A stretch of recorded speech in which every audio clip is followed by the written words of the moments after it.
Bom, pessoal, boa noite. Como todo mundo já sabe, então, nosso grupo de pesquisa em engenharia reversa de código-fonte de malwares utilizando inteligência artificial, ele cresceu, não é porque agora nós estamos recebendo um financiamento externo da Fundação de Amparo e Promoção da Ciência, Tecnologia e Inovação do Rio Grande do Norte. Então, o Estado do Rio Grande do Norte, ele tem uma agência de financiamento à pesquisa. Ou seja, pessoal, essa agência existe para nos dar um financiamento em dinheiro para que nós possamos fazer pesquisa de ciência e tecnologia, certo? Então tá aqui, ó. Promoção da ciência, tecnologia e inovação. Então, eles abriram um edital chamado Raízes da Informação, onde nós nos inscrevemos e conseguimos 3 bolsas para alunos do curso superior em tecnologia de sistemas para a internet. Não é? Então, graças à FAPERN, né, que é a agência do Rio Grande do Norte, né, a Fundação de Amparo e Promoção da Ciência, Tecnologia e Inovação do Rio Grande do Norte, a FAPERN, que está financiando, então, o nosso projeto de bolsa para estudantes e professor durante um ano, ok? Então, com isso, nós temos algumas coisas para fazer já, não é? Então, nós temos que criar o nosso repositório de malwares, nós vamos fazer agora no início do mês, e nós já iniciamos, então, nossas primeiras análises no nosso primeiro malware, certo? Que é o que eu vou ensinar a vocês hoje. Então, pessoal, a primeira coisa a fazer é configurar uma máquina virtual, certo? Para que você rode a sua análise, todas as suas ferramentas de análise num ambiente seguro, isolado do seu sistema operacional principal.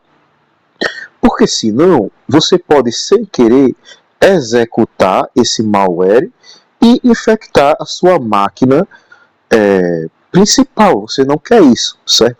Então você cria uma máquina virtual, ok? Dentro dela você vai colocar, hoje nós vamos colocar um Linux, o Debian Linux, certo? Aqui o Debian Linux. Então o meu sistema principal, ele já é o Debian Linux, certo? Mas eu não quero executar minha análise aqui no meu Debian Linux. Então eu instalei uma máquina virtual, que é o VirtualBox, Oracle VirtualBox, certo? Então, se você pesquisar, nós já vimos aqui como é que instala isso, não é? O Oracle VirtualBox. Então, você vai abrir o Oracle VirtualBox, certo? E você vai baixar o Debian Linux. Então, quando você clicar aqui em baixar, ele vai baixar um arquivo que é o seguinte arquivo. Debian, o nome da versão, que no caso aqui minha é 13.5.0, AMD 64 bits, netinst.iso, netinst, net install, instalação via internet. Então, esse é um arquivo de 755 megabytes, ok? Mas aí ele vai baixar mais depois, tá? Quando você estiver instalando aqui. Após instalar dentro da máquina virtual Oracle VirtualBox, você pode simplesmente deletar esse arquivo aqui do seu sistema hospedeiro, tá bom? Porque ele já vai estar aqui instalado no VirtualBox, certo? Então eu vou demonstrar para vocês aqui como é que a gente vai fazer. Okay? Então eu estou aqui no VirtualBox, não é o programinha aqui VirtualBox, certo? E eu quero instalar então o Debian Linux nele. Como é que eu faço? Baixei, o arquivo está na parte da lousa. Eu venho aqui em máquina, vou criar uma nova máquina virtual, novo, Ctrl N, tá?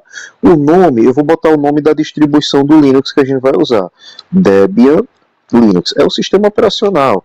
Poderia ser Windows, ixi, configurou tudo errado aqui. Poderia ser Windows, poderia. Poderia ser o macOS, poderia, mas nós vamos botar aqui no Linux, porque esse malware que nós vamos analisar hoje, ele é feito para o Windows. Então, se a gente analisar ele no Linux, a gente corre menos risco ainda de acidentalmente executar esse malware dentro da nossa máquina virtual. Não é porque a gente está na máquina virtual que a gente quer infectar ela, não, certo? Ela é para nos isolar ainda mais da nossa máquina real. Porque se o vírus infectar a máquina virtual, eu só deleto ela. Ok? Debian Linux, o nome. Em qual pasta está a máquina virtual? Vou aqui, ó. Aí tem outro, certo? Na verdade, no meu já apareceu aqui, ó. Como eu estou no Linux, né? Já apareceu. Ah, mas não está aqui não. Ela está em outro, porque ela está na pasta Downloads, né? Eu vou aqui para a pasta Downloads, volta. Eu entrei na pasta a mais. Eu vou aqui na pasta Downloads, ok? E ele está aqui, ó, configurado para buscar só diretórios. Cancela. Pessoal, eu estou fazendo tudo errado, não é? Me desculpe. Me desculpe, pessoal. Perdão. Aqui, pessoal, é aonde ele vai instalar, certo? Então não deveria ter mudado isso. É /home Anibal VirtualBox. É esse aqui mesmo, tá? Então onde ele vai instalar no seu computador, certo? Depende de qual sistema operacional você tem. Se você tem um Debian Linux, se você tem um Windows, qual é o seu sistema operacional hospedeiro? No meu, ele vai instalar a máquina virtual aqui, ok? Agora aqui sim, imagem ISO é a imagem que eu baixei aqui do site do Debian, certo? Então aqui sim, pessoal, está lá na pasta Downloads, ó. Eu vou aqui em outro, ok? Aí eu vou na pasta Downloads, porque é errado de novo, né? Aí tá aqui, ó, Debian, a versão do Debian 13.5.0 AMD 64 bits net install.iso. Isso mesmo. Pessoal, aí tá aqui, ó, pular instalação desassistida. Vamos pular, certo? Porque o próprio instalador NetInstall, ele vai instalar para a gente automaticamente baixando da internet. Essas etapas estarão no instalador. Vamos lá, próximo. Agora aqui nessa tela a gente vai configurar a memória RAM, certo? Que nós estamos deixando para a nossa máquina virtual e a CPU. Pessoal, eu coloquei aqui ó, só uma CPU mesmo e no meu aqui ó, ele está 2 GB de memória RAM. Então tá bom. Porque você não vai botar nem sua memória toda, né? Quanto de espaço em disco eu estou reservando? 20 GB. Deixa o que o VirtualBox está sugerindo para você, tá? 20 GB já está aqui por padrão, não vou mexer em nada, certo? Nem nessa tela anterior aqui, voltando, da memória RAM, eu também não mexi em nada. Se você precisar mexer, depois a gente volta e reconfigura, tá? Então essa aqui eu não mexi em nada. Nessa aqui, quanto de espaço em disco eu vou reservar para a máquina virtual Linux? Eu não mexi em nada. Próximo. Como é que vai ficar? O nome do Debian. Finalizar. Pronto. Pessoal, veja, até agora eu só configurei o hardware, certo? Eu só configurei a minha máquina virtual, tá bom? Mas eu não instalei o sistema operacional. Mas eu falei para a minha máquina virtual aonde está o arquivo com o disco de instalação do sistema operacional, certo? Então agora eu vou executar a minha máquina virtual. Então eu vou aqui em iniciar. Eu vou ligar o meu computador virtual, certo? Então ele está ligando, tá? Eu acho que tem a impressão que ele abriu alguma tela aqui. Vamos ver se eu vou conseguir, tá? Como eu estou no Linux, já começou a dar problema, né? Iniciar, deu algum problema aqui, pessoal. Ai, ai, ai. VMX root mode. Please disable KVM kernel extension, recompile o kernel. E não vai dar certo não, pessoal. Ó, pessoal, então é o seguinte. Você vai ter que instalar o Debian nessa máquina virtual. Só que, tá vendo aqui que não deu certo no meu? Tá? Então eu não vou perder tempo nesse vídeo tentando fazer funcionar não, certo? Eu consegui lá no computador de Adriele. Se alguém quiser instalar no seu computador, leva lá para a sala da coordenação, que eu vou ajudar a instalar e vai funcionar no computador de todo mundo. Agora o meu, eu vou precisar de tempo, tá? Para descobrir o que é que está acontecendo aqui de errado. Certo? Então, pessoal, beleza, não importa. Depois que você fizer isso, você vai fazer o quê? Lá dentro da máquina virtual, ok? Eu passei no grupo de vocês lá o nosso malware que a gente vai analisar, tá? Então eu tô com ele aqui, ó. Tô com ele aqui, ó. É o malware. Espera que eu vou pegar o nome dele aqui, tá? Eu chamei ele de malware, né? Então tá na letra M. Ok, vamos lá, letra M. M. Vírus malware, tá bom? Vírus malware, certo? Vou abrir aqui ele. Pessoal, eu vou abrir aqui ele tranquilo, porque na verdade eu já tinha feito isso aqui no Linux, então aqui eu sei o que é que eu estou fazendo, tá?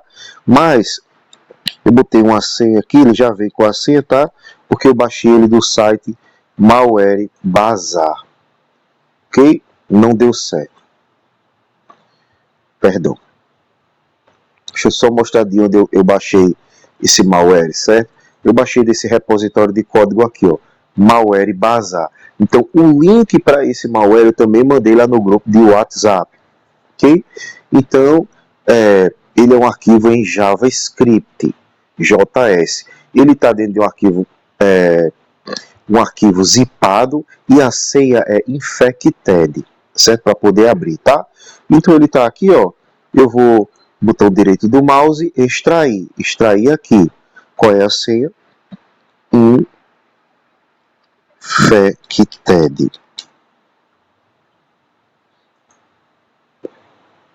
Pronto, ele extraiu. Certo? Vou mostrar aqui. Cadê? Então, o nome do arquivo é um número bem grandão, certo? Então, vocês estão vendo aqui que a minha pasta está toda bagunçada, não é? Não está dando mais nem para ver nada, mas está aqui, ó. É esse arquivo aqui, ó. Que termina com .js, certo?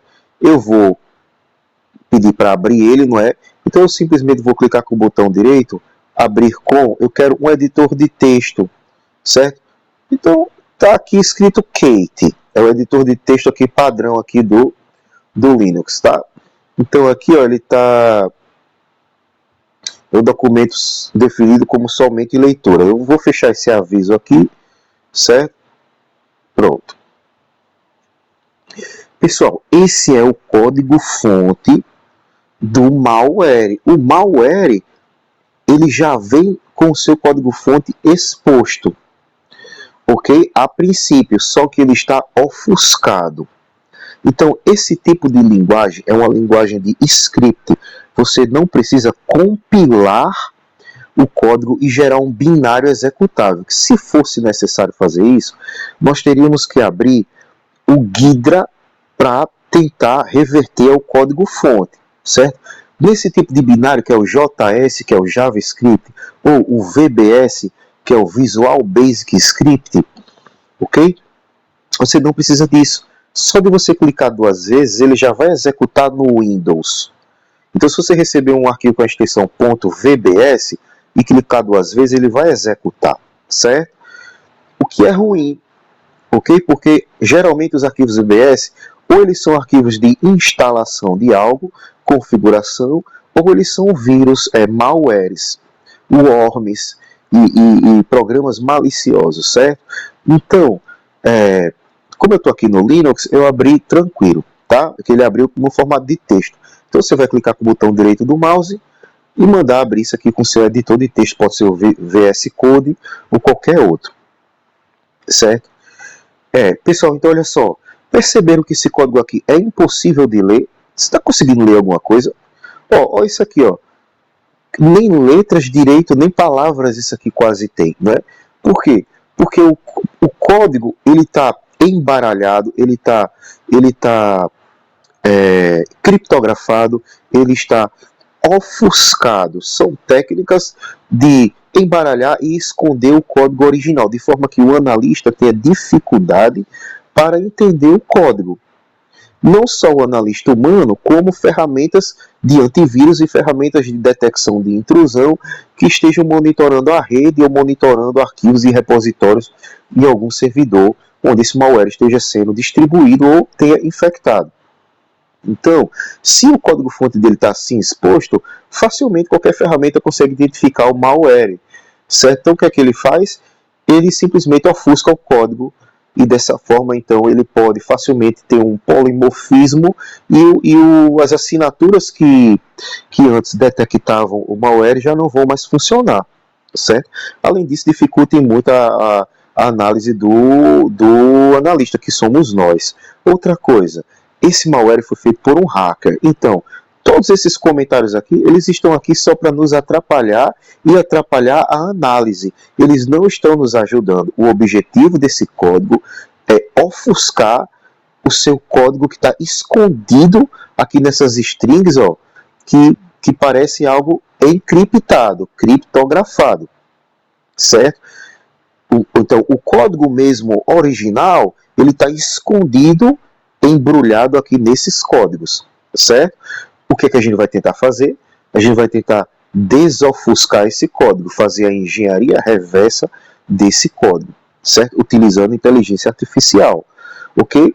Uma coisa a gente sabe, é que em algum lugar desse código, desse malware, em algum lugar, ele terá que desofuscar o código para que ele seja executado.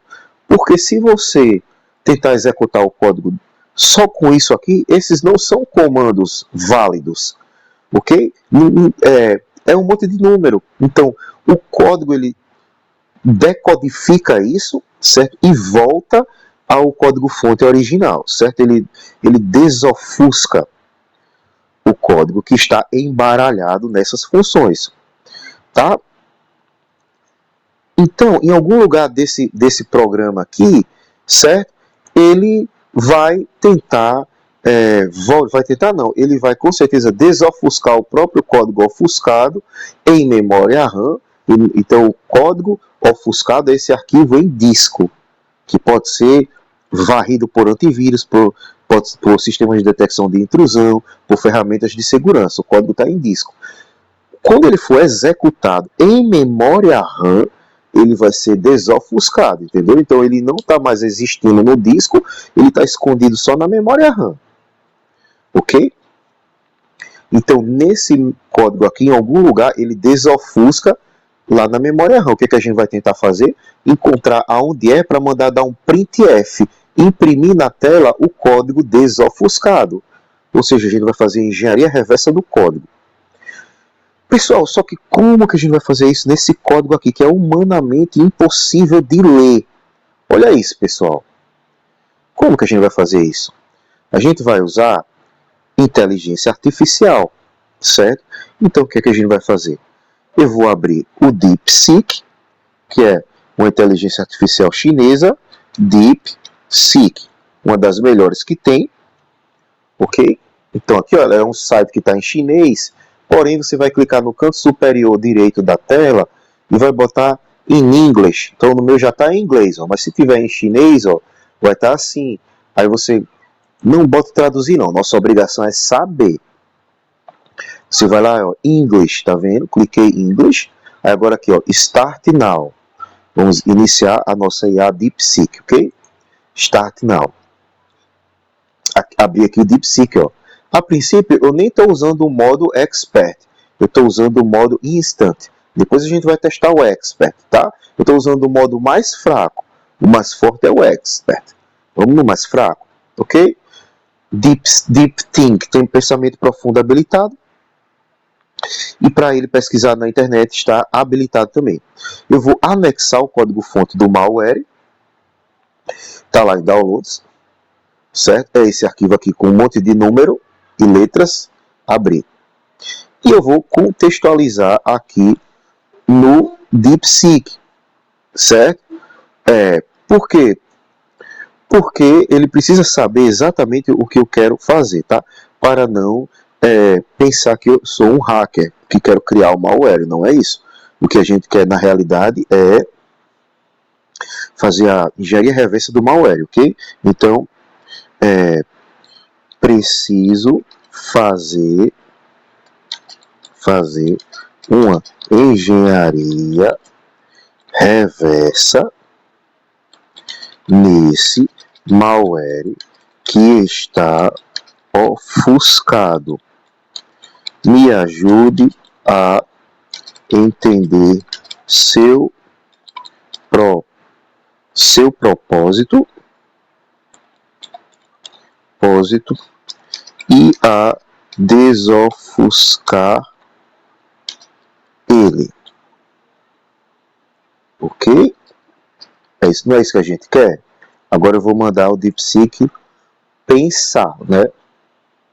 Então ele está calculando, ele está fazendo as multiplicações matriciais das milhares de matrizes, aonde os parâmetros, os números que estão nessas matrizes, eles foram ajustados de forma a estatisticamente diminuir o erro, certo? E quando você der uma entrada de texto, ele vai encontrar o texto que tem maior probabilidade de ser o texto mais provável de existir sobre esse tema, que o algoritmo foi capaz de calcular, certo? Então, vamos ler aqui, ó, enquanto ele está pensando, ó, você vê que ele está analisando o código, ó, quanta coisa ele tá escrevendo para a gente, tá? Então, deixa eu voltar aqui, ó. O usuário forneceu um arquivo JavaScript extremamente ofuscado e pede ajuda para fazer engenharia reversa, entender seu propósito e desofuscá-lo.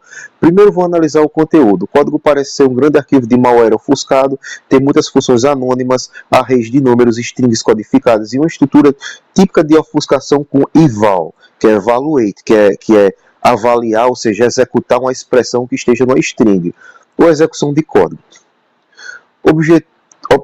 Observações iniciais. O código começa com function v8976. Isso define um módulo que se auto-executa. Há muitas declarações de variáveis com nomes, com letras e números, os nomes confusos. É uma função data format que parece ser o construtor principal com métodos que também têm essas letras e números. Dentro de V6621 há um grande bloco com arrays de números e strings. Bom, ele começa a analisar o código, certo, todinho. Ó, aqui ele está fazendo toda uma análise, ó, certo? Ele detectou aqui, ó, que, ó, olha só o que ele falou aqui, ó. Aqui, ó. String from shardcode ele foi misturado, ele foi criptografado com a porta shor, tá? Mas pode ser um deslocamento. O resultado deve ser algo como create test file ou run. Vamos tentar outro, talvez environment shell. Então ele está raciocinando aqui, ó. Certo? Então vamos ver a resposta oficial que ele deu. Você vê que ele já descobriu muita coisa, ó. Que ele está usando o WScript Shell, ou seja, ele é para o Windows e roda no interpretador do Visual Basic Script padrão que já vem instalado no Windows. Então sempre que você executa um .vbs, ele vai executar no WScript Shell, certo? Ele já detectou isso, tá? Ele vai tentar executar o VBS, tá? Então agora aqui a resposta, depois que ele já pensou, agora aqui a resposta. Este é um malware ofuscado em JavaScript, que parece ter como alvo o ambiente Windows, utilizando ActiveX-Object e WScript para executar comandos no sistema. Vou descrever o comportamento identificado e fornecer um roteiro para desofuscar o código. Criação de um objeto WScript Shell, ele diz aqui, ó, o código decodifica as strings V66 para WString Shell, V534 para Process, V9496 provavelmente environment. Em seguida faz, então ele cria dentro desse objeto aqui, ó, V8137, um objeto do tipo XObject, porque ele está em JavaScript, mas ele está, na verdade, executando o WScript Shell, que é para Visual Basic Script. Então, provavelmente, ele vai injetar um código em Visual Basic Script dentro dessa variável. Vai mandar executar esse objeto aqui. Então, é o ActiveX do Windows, permitindo a conexão entre diferentes aplicações. No caso aqui, ó, é o JavaScript executando o Visual Basic Script através do ActiveX, tá? enfim. Injeção de payload via variável de ambiente. Então, outra coisa que ele descobriu aqui, ó, é que o payload que executa o malware, ele fica salvo em variáveis de ambiente, certo? Para dificultar ainda mais a análise, tá? Ele não fica salvo em arquivo de texto, ele está na variável do ambiente do sistema operacional, certo? Execução de um comando. Então, técnicas de ofuscação identificadas. Nome de variáveis, funções. Ofuscada, ele detectou. Strings codificadas com SHOR. Então, a velha técnica de usar SHOR para a porta lógica SHOR, que é o exclusivo para codificação. Cadeias longas de caracteres aparentemente aleatórios, retornada por funções alinhadas. Chave de decodificação baseada em caracteres Unicode, com caracteres chineses. Então, esse malware ele é chinês. Uso de eval, que é a função que executa uma string como se fosse um comando. Indireto via ActiveXObject e WScript. Injeção de código em variáveis de ambiente para execução posterior. E agora ele dá toda a desofuscação do código. Está mostrando aqui as palavras em chinês que são usadas para criptografar o código, certo? E está nos ensinando como é que a gente pode desofuscar o código, certo? Eu tinha escrito um outro prompt, tá? E ele me deu ainda informações ainda melhores. Ele me explicou mais, tá? Então eu gostei mais da explicação desse aqui. E o que foi que eu escrevi como prompt para perguntar aqui? Eu simplesmente escrevi isso aqui, ó. Vou lá para cima. Eu simplesmente botei isso aqui, ó. Analise o seguinte malware tentando fazer engenharia reversa nele. Só isso. E copiei o código do malware, certo? Então, dependendo do que você digitar, a resposta não é a mesma. A resposta nunca é a mesma. Mas ele sempre concluiu a mesma coisa, ó. Que ele está usando o WX Script Shell, que é para executar Visual Basic Script, que ele tem variáveis como Environment Process, certo? Que ele usa variáveis de ambiente, que ele executa o ActiveX, que ele codificou usando a porta SHOR. Então, todo mundo que fizer enviar esse código para o DeepSeek vai ter mais ou menos a mesma... o mesmo conteúdo, mudando talvez a forma de falar, certo? Então, o que é que a gente vai fazer no projeto? Nós vamos pedir a ajuda da inteligência artificial para nos ajudar a modificar o código, modificar esse código aqui, ó, a fim de desofuscar ele e chegar ao código-fonte original. Entendeu, pessoal? Então, é trabalho, viu? Mas nós vamos conseguir, tá? Nós estamos usando inteligência artificial e nós temos capacidade de fazer isso, certo? Então, eu quero agradecer a todo mundo que está no projeto. Lembrando que o projeto ele tem 3 bolsistas, mas mesmo quem não tem bolsa, você faz parte do projeto. Então, fale, tire dúvida, fale no grupo, venha para nossas reuniões, entendeu? Quem é desse projeto? São só os 3 bolsistas? Não, é todo mundo que está no grupo e tiver interessado. Tá bom, pessoal? Então, eu agradeço a todo mundo, principalmente a FAPERN, que é a Agência do Governo do Estado do Rio Grande do Norte, que está financiando a gente nesse maravilhoso projeto. Ok, pessoal? Então, muito obrigado a todos e até mais.